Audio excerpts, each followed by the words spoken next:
Vamos a leer en el libro de los Hechos de los Apóstoles, en el capítulo 11, versos 27 y 30, y leemos en el nombre del Señor. Dice así: en aquellos días, unos profetas descendieron de Jerusalén a Antioquía, y levantándose uno de ellos, llamado Agabo, daba a entender por el Espíritu que vendría una gran hambre en toda la tierra habitada, la cual sucedió en tiempo de Claudio. Entonces los discípulos, cada uno conforme a lo que tenía, determinaron enviar socorro a los hermanos que habitaban en Judea, lo cual en efecto hicieron, enviándolo a los ancianos por mano de Bernabé y de Saulo. Le vamos a colocar como título: es la ofrenda la sustitución del diezmo. Quiero que le preste atención a esta enseñanza, porque estamos recibiendo ataques desde diferentes flancos. Unas personas dicen que ya no está en vigencia el don de hablar en lenguas, que eso de hablar en lenguas, eso es para uno emocional, humano, y para otros es hasta diabólico. Eso es muy delicado, lo hablaremos en un momento determinado. Otros sostienen que no existe el ministerio de apóstol ni profeta en estos últimos tiempos. Estamos recibiendo ataques de todo tipo y en todos los frentes, y tenemos que explicar al pueblo para que no tenga duda en nuestras prácticas que hacemos, en lo que es doctrina. Otros están diciendo que no se debe diezmar en este tiempo, no se debe dar el diezmo. Y todos esos argumentos se respetan. Solo es que pedimos que debemos examinarnos cotejándolo con la autoridad máxima que tiene el creyente, que es la palabra de Dios, y saber si realmente tiene sustento o no tiene sustento. Hay más argumentos y más ataques, pero por el momento quiero dejar estos argumentos porque los voy a tocar en su momento, sobre si ya no existe, ya no está en vigencia el hablar en lenguas. El otro es si ya no está en vigencia el ministerio del apóstol y el ministerio del profeta. Y para otros no existe, es una práctica anticristiana, es una apostasía para algunos que se diezme. Y hay muchos argumentos que se están tocando. Por lo tanto, es conveniente revisar punto por punto, argumento por argumento, ser sistemático y revisarlos cada uno.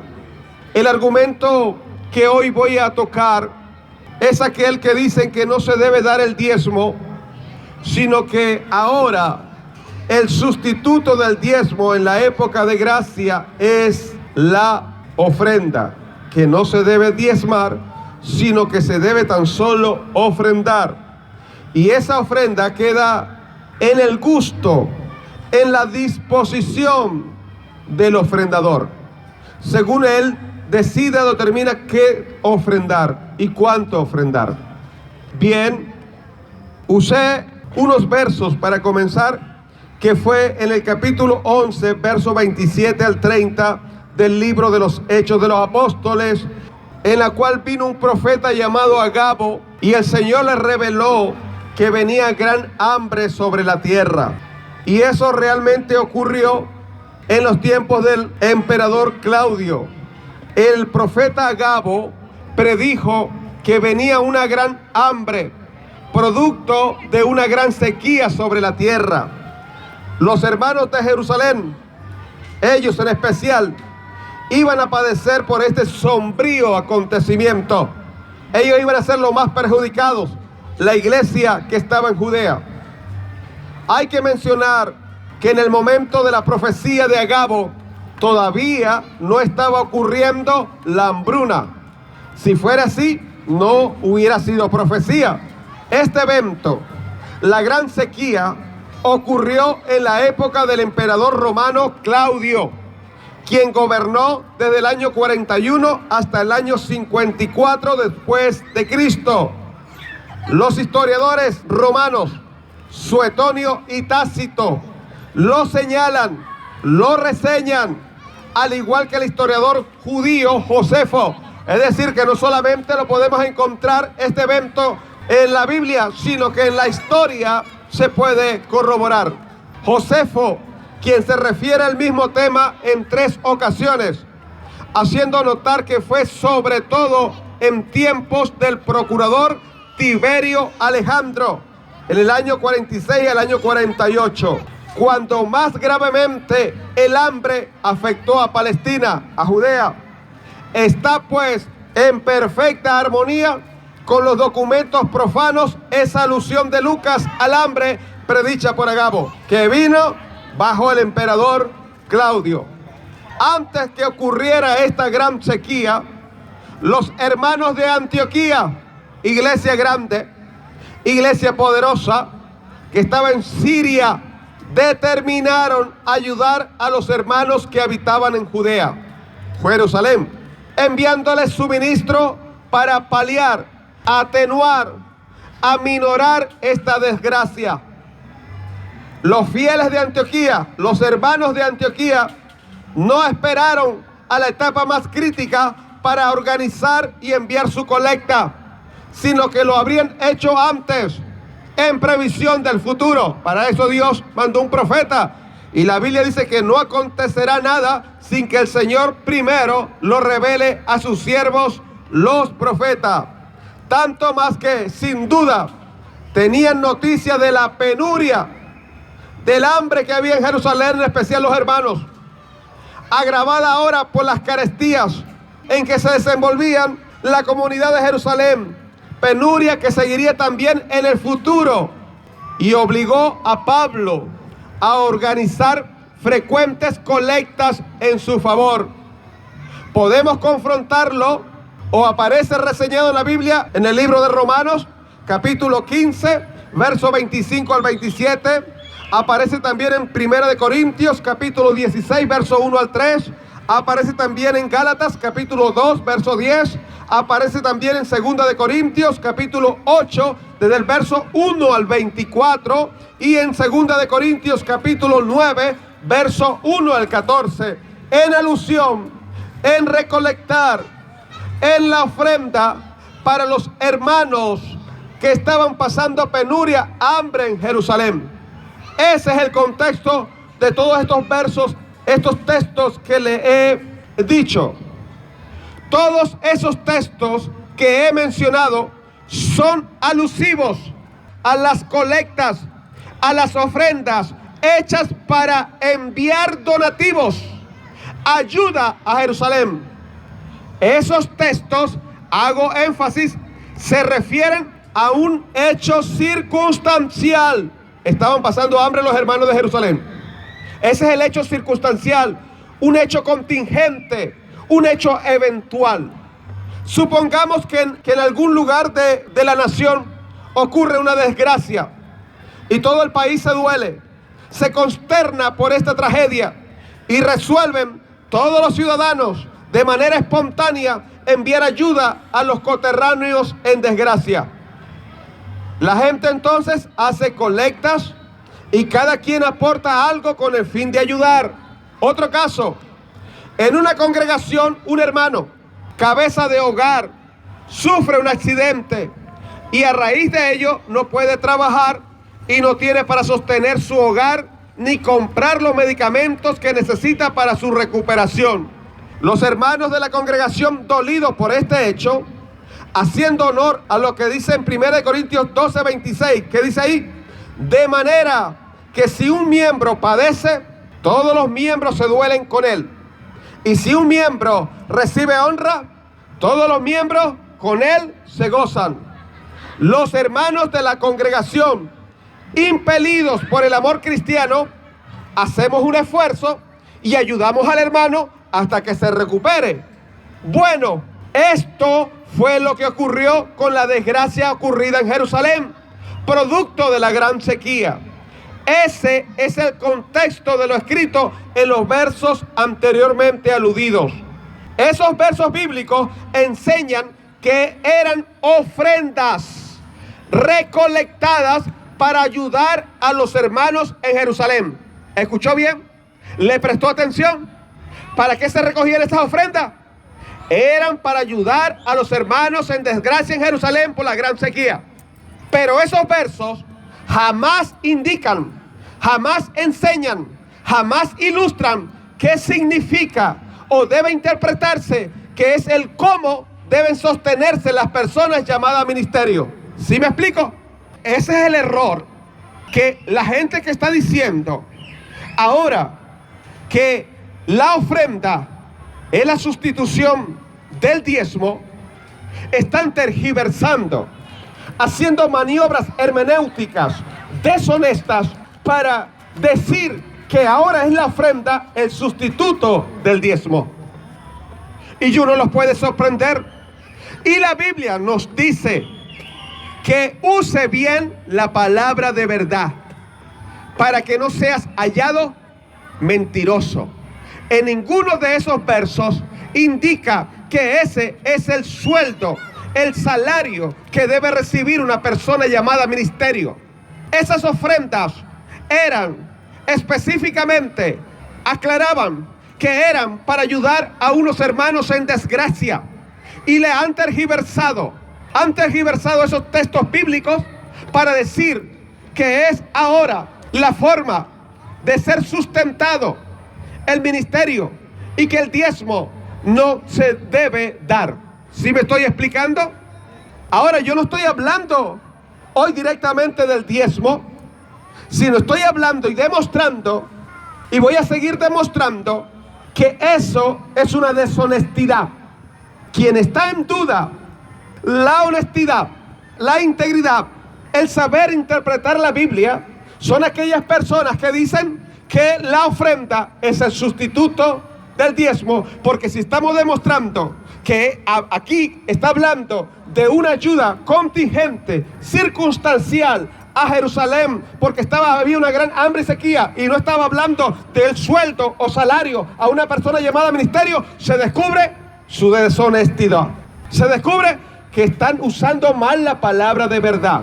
Se descubren que tienen entonces animadversión y que son tan deshonestos que son capaces de tergiversar la Biblia y de dar una confusa e incorrecta interpretación de la Biblia. Ya vamos a ir a ver.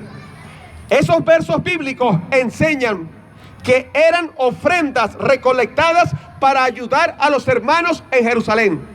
Pero esos versos jamás indican, jamás ilustran qué significa o debe interpretarse que es el cómo deben sostenerse las personas llamadas ministerio. En otras palabras, esos versos no son alusivos en ningún momento como el salario para las personas llamadas ministerio. Pero las personas que están en contra del diezmo alegan que en la época de gracia se debe dar es ofrenda, según lo que la gente proponga en su corazón.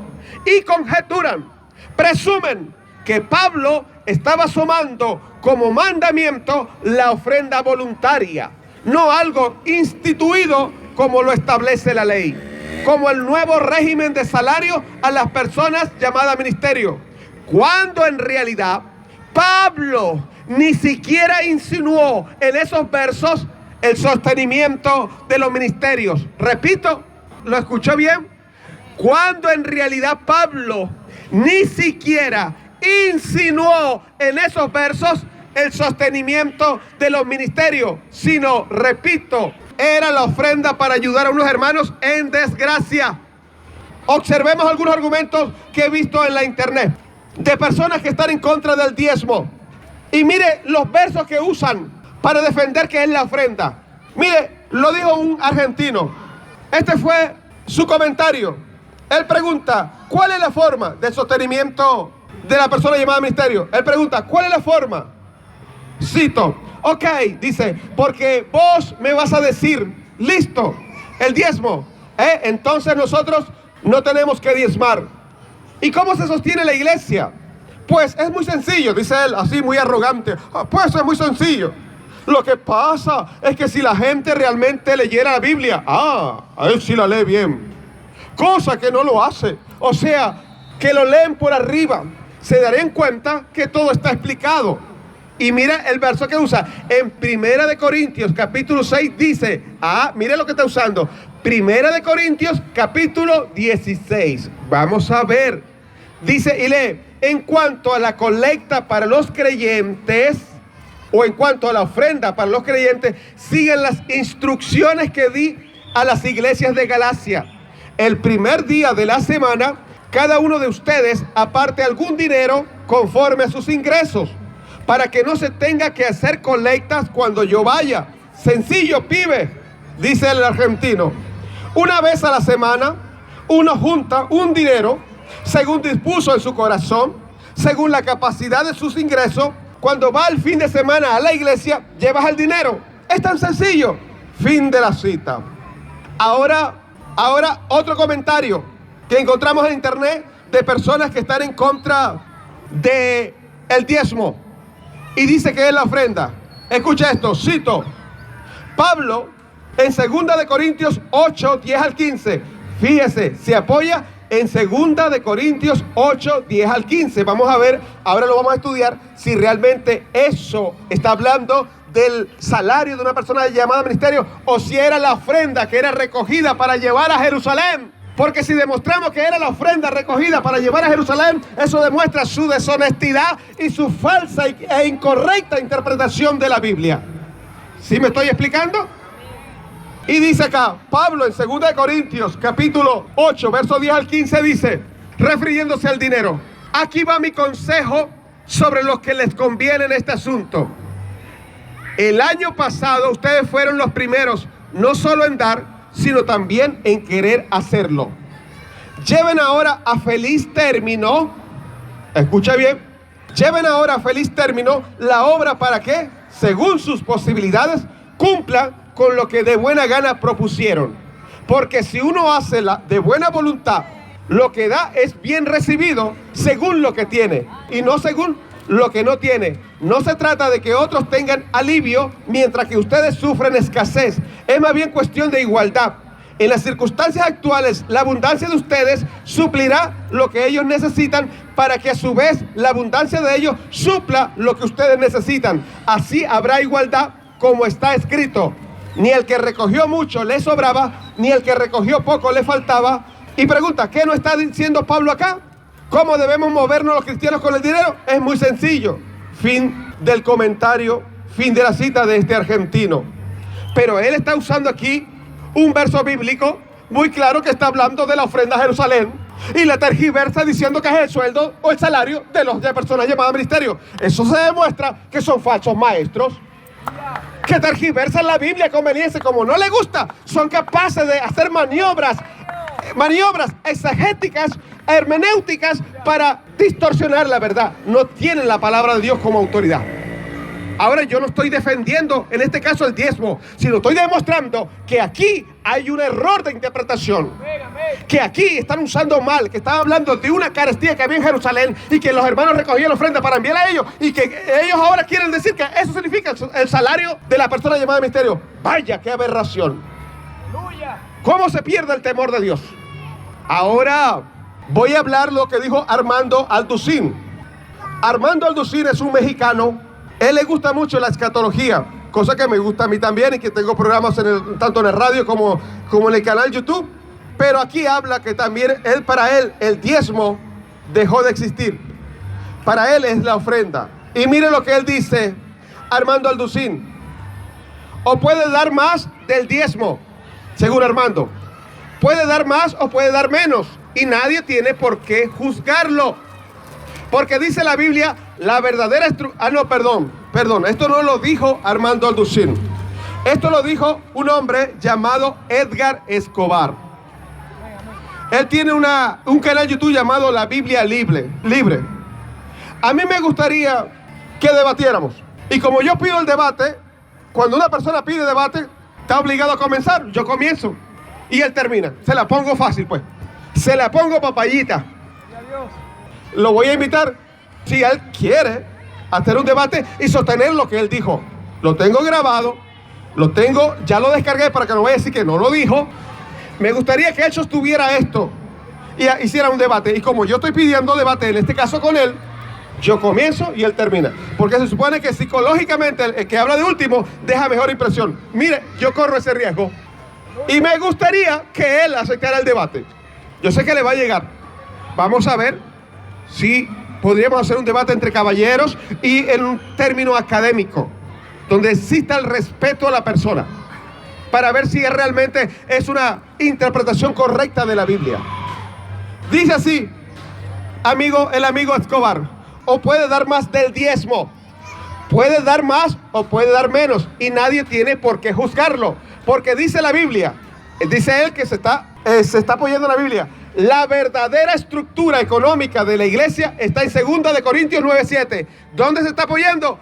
En 2 de Corintios 9:7. Y dice, cada uno dé como propuso en su corazón, no con tristeza ni por necesidad, porque Dios ama al dador alegre. ¿Se da cuenta? Pero el contexto de ese texto realmente está hablando del salario de la persona llamada a ministerio, o está hablando de la ofrenda que se estaba recogiendo para Jerusalén. Porque si le demostramos, oye, el hombre si es honorable, lo va a reconocer. O si no, se va a quedar calladito y va a evadir esta invitación que le estoy dando a debatir sobre esto, lo que dijo. Si la verdadera estructura económica de la iglesia es 2 Corintios 9:7, que él ofrenda, que él sostenga que esto significa el salario de la persona llamada a ministerio. Porque yo sostengo que esa es la ofrenda que se recogía para los santos en necesidad. Que eso no estaba hablando jamás, ni siquiera insinuaba que estaba hablando sobre el salario a la persona llamada a ministerio. Oye, ¿cómo se puede llamar maestro a alguien así? Ciegos, guías de ciegos van a parar al hoyo. Y no estoy defendiendo el diezmo, sino estoy demostrando. Porque uno puede hacer dos cosas.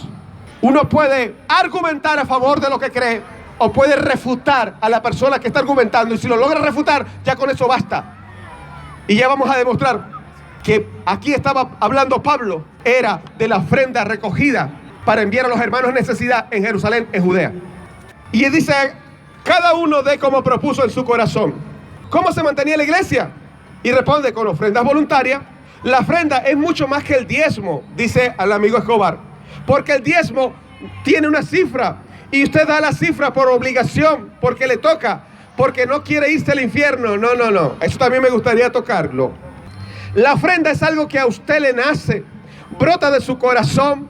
Puede ser el 10%, el 20%, el 30%. Lo que hay que dar es generosamente. Eso sí nos enseña la Biblia.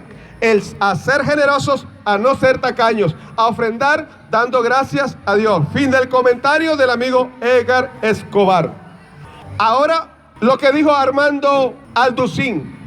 Y dijo así el mexicano, que es muy dado a dar mensajes escatológicos, de la escatología, de eventos futuros proféticos, pero aquí también tocó este tema. Y según Armando Alducín, es la ofrenda el sustituto del diezmo. Él dice así: ahora Dios nos deja para que nosotros escojamos libremente. Dios ama al dador alegre para que nosotros decidamos cuánto merecen las bendiciones que Dios me ha dado. Darle yo a su reino. Dice en 1 Corintios 16. Se está apoyando en 1 Corintios 16. Ya voy ahí. En cuanto a la ofrenda para los santos. Él mismo lo reconoce. En cuanto a la ofrenda para los santos. ¿Está claro? Esta es la ley de la ofrenda en el Nuevo Testamento. Hagan ustedes de la manera que ordené a las iglesias de Galacia. Cada primer día de la semana, o sea el domingo, cada uno de ustedes ponga aparte algo. Ya no dice Pablo el diezmo, ya no menciona ninguna cantidad. Lo deja a la libertad que tenemos en Cristo, según Armando Alducín. Según haya prosperado. Entonces, lo que yo le doy a Dios es de acuerdo a mi prosperidad, a mis entradas. Que vendí una casa, le doy el diezmo a Dios, o el 15%, o el 20%. Vendí un coche, todo lo que me entre, todo lo que sea ingreso, tengo que darle algo a pactar a Dios. Y eso en mi corazón lo voy a decidir. Fin del comentario de Armando Alducín. Bien, voy a hablar del comentario, el primer comentario que fue del argentino y el de Armando Alducín, que siempre tocaron 1 Corintios 16. Ajá. Prestó atención que el comentario del amigo argentino y del amigo mexicano Armando Alducín usaron para apoyarse como referencia a 1 Corintios capítulo 16, versos 1 y 2. Bien, leamos esos versos en su contexto. Preste atención acá. Ahora leámoslo. Veamos a la Biblia y leámoslos en su contexto. 1 Corintios 16, 1 y 2. Escuche bien. Y 3. En cuanto a la ofrenda para los santos. ¿Qué era? Una ofrenda para los santos. No era el sustituto, el salario. No estaba hablando sobre el salario de las personas llamadas a ministerio. Está siendo claro que es en cuanto a la ofrenda para los santos. Haced vosotros también de la manera que ordené a las iglesias de Galacia. Cada primer día de la semana, cada uno de vosotros ponga aparte algo, según haya prosperado, guardándolo, para que cuando yo llegue no se recojan entonces ofrenda. Y el verso 3, mira acá. Y cuando haya llegado, a quienes hubiereis designado por carta, a estos enviaré para que lleven vuestro donativo a Jerusalén. Para que lleven vuestro donativo a Jerusalén. ¿De qué estaba hablando Pablo? Pablo estaba hablando de la ofrenda, del donativo que se recogía para hermanos que estaban en necesidad, que estaban pasando momentos duros, y era para llevarlos a Jerusalén. No está hablando, jamás ni eso insinuando, que estaba hablando que la ofrenda es el sustituto del diezmo. Se ve que cuán deshonestos son esa gente. Se ve que no usa bien la palabra de verdad. Y dice, no añada la palabra para que no seas hallado mentiroso. Son hallados mentirosos, falsos maestros. ¿Escuchó bien que dice? A estos enviaré para que lleven vuestro donativo a Jerusalén. Pablo estaba hablando de la ofrenda o recolecta que se hacía para ayudar a los hermanos pobres de Jerusalén que estaban en desgracia, motivado a la gran hambruna. En el segundo comentario, la persona que argumenta se apoya en 2 Corintios capítulo 8, versos 10 al 15. Todo el capítulo 8 de 2 Corintios nos habla precisamente de la ofrenda para los santos de Jerusalén. Veamos el contexto. 2 Corintios 8:4, pidiéndonos con muchos ruegos que les concediésemos el privilegio de participar en este servicio para los santos.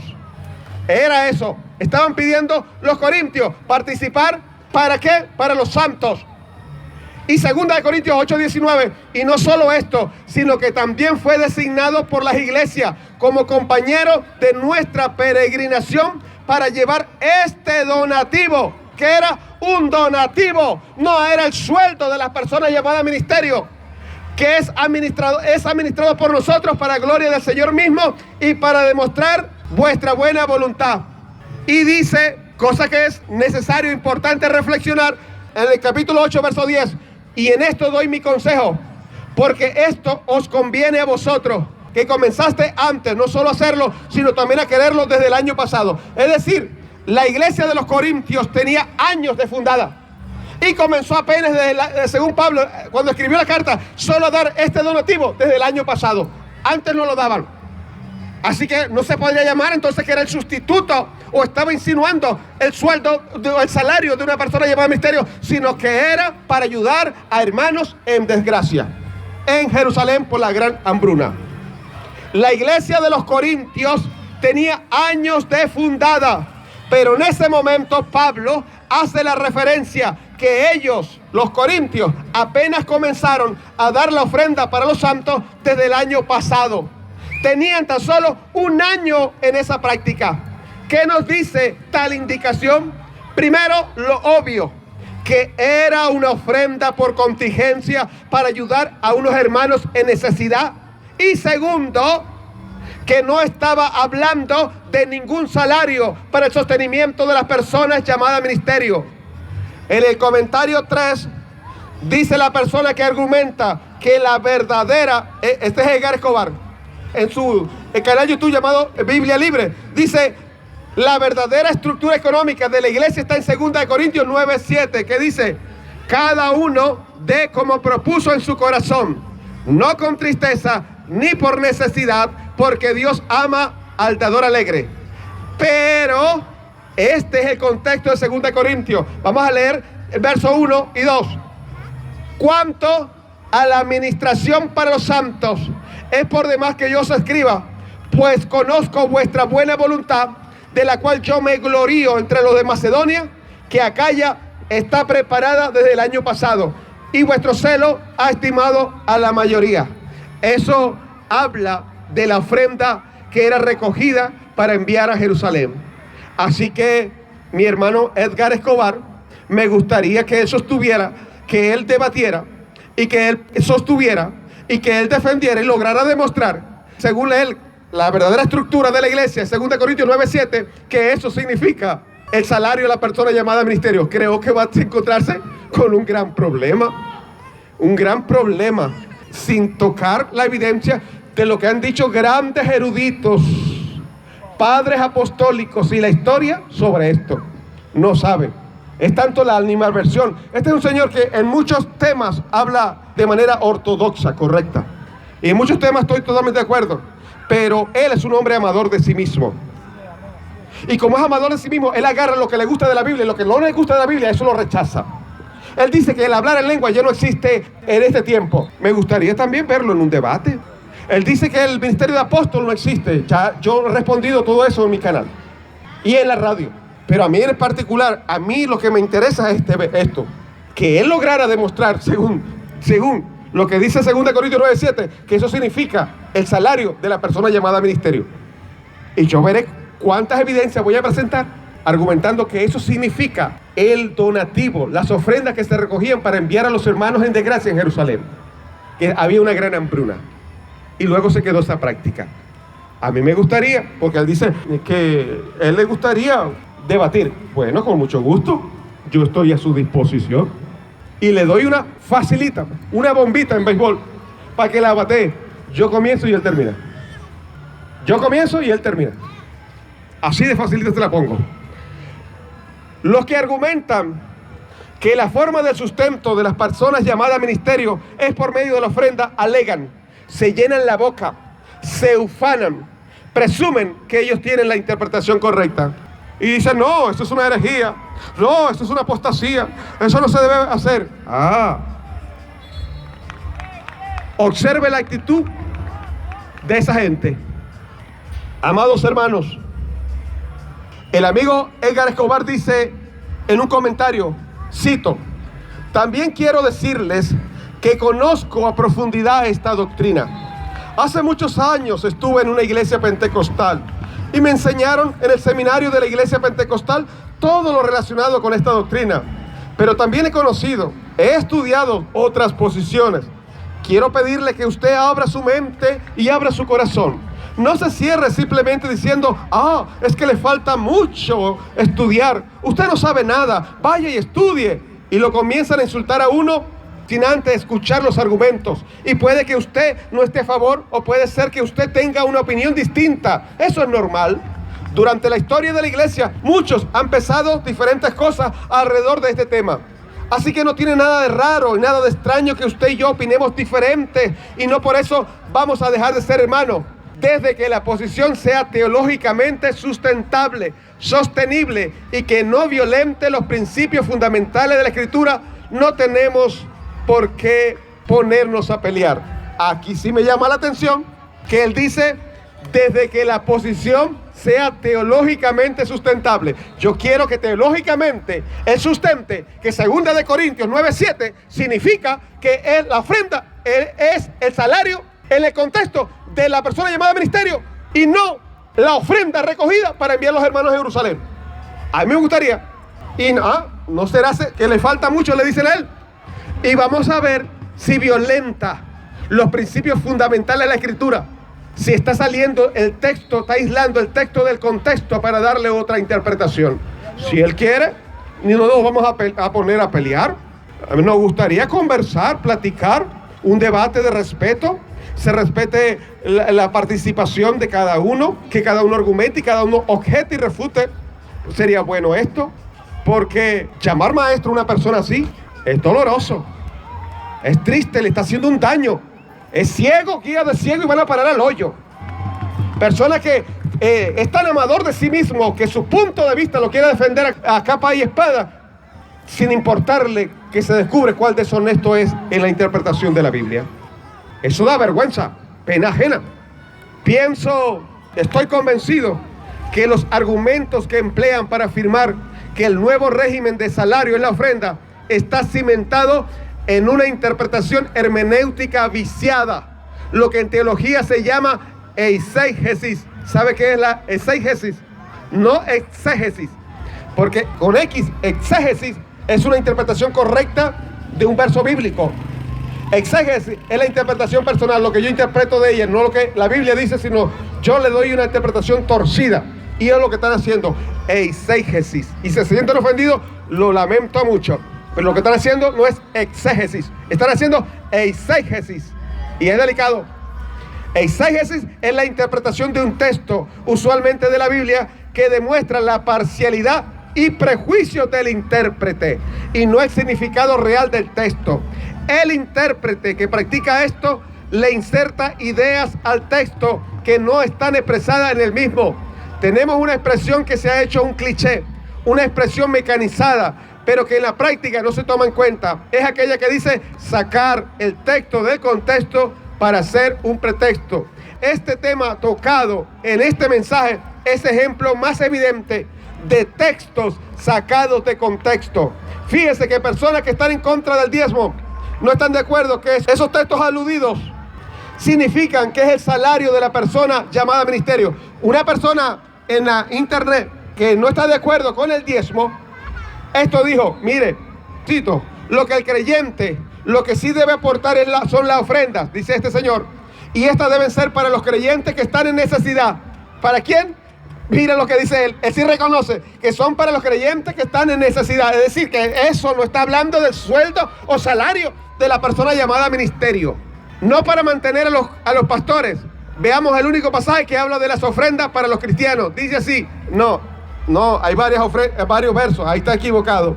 En Galacia, el primer día de la semana, cada uno de vosotros aparte y guarde algún dinero conforme a sus ingresos para que no tenga que hacer colectas cuando vaya.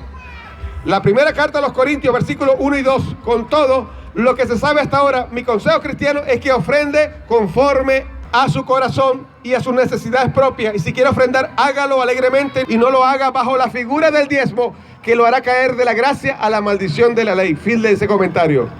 Esta persona alude a 1 Corintios 16, 1 y 2. Reconoce que las ofrendas son para ayudar a los creyentes que están en necesidad y no para el sostenimiento de la persona llamada ministerio. Bueno, nos gustaría ver una conversación, un debate público entre él y las personas que también están en contra del diezmo, pero que emplean los versos de Romanos 15, 25 al 27, 1 Corintios 16, 1 al 3, Gálatas capítulo 2, verso 10, 2 Corintios capítulo 8, verso 1 al 24, 2 Corintios capítulo 9, verso 1 al 14, en la cual usan para estar en contra del diezmo, porque ellos dicen que es el sustituto del diezmo, pero usted dice que no, que eso no es el sustituto del diezmo, sino que es para ayudar a hermanos en desgracia. Ellos mismos tienen que ponerse de acuerdo. Eso genera confusión. En esta reflexión analizo que este error de interpretación puede ocurrir por dos motivos. ¿Por qué se equivocaron en la interpretación? Hay dos motivos. ¿Cuál será de esos motivos? Primero, ignorancia. Son personas neófitas, personas sin conocimiento en la Biblia. Y segundo, por animadversión. Están tan dispuestos a rechazar el diezmo. No les importa ser hallados deshonestos en interpretar mal un texto. Los dos casos son dignos de reprensión, dignos de censura. No son maestros reales de la palabra de Dios. Alabado, glorificado el maravilloso nombre del Señor Jesús. ¿Estamos claros? Ese es el primer argumento que estamos estudiando, que dicen que la ofrenda es el sustituto del diezmo. Pero podemos ver que los versos que aluden, todo está hablando sobre ayudar, enviar ofrenda y donativos a los hermanos que estaban en necesidad en Jerusalén y que jamás esos versos estaban hablando, ahora ser el salario de una persona llevada a ministerio. ¿Se da cuenta? Bueno, vamos a dar gracias a Dios en oración.